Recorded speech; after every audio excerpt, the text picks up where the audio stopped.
Hi everyone, I'm Michael Rook, a second-year fellow at the National Science Foundation.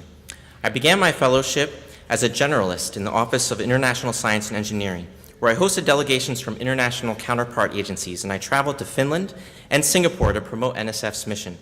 In my second year, I transitioned to the Division of Research on Learning, where I brought my own expertise in the learning sciences to serve as a specialist.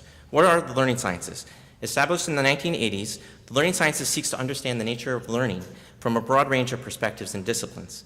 Context and cultural aspects of learning are studied in situ, in the places where learning occurs, and ecological validity, or the ability for results to transfer to authentic environments, is emphasized.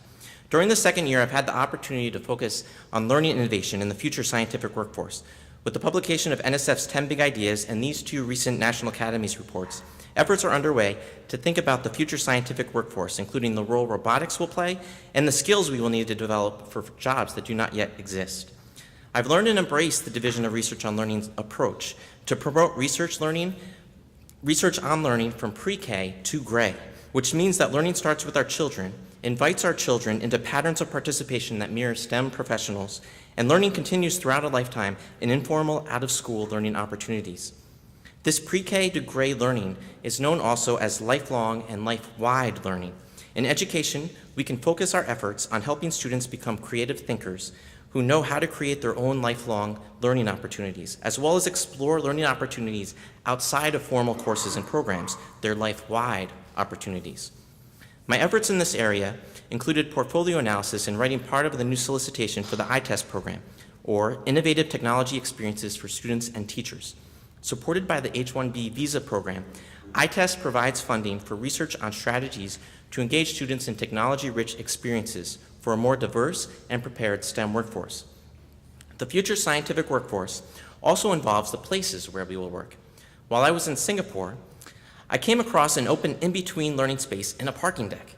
It is this type of space that I think will become more and more common as school becomes less and less defined by the classroom walls and more defined as learning connected across time and place. This connection across time and place includes sectors beyond education.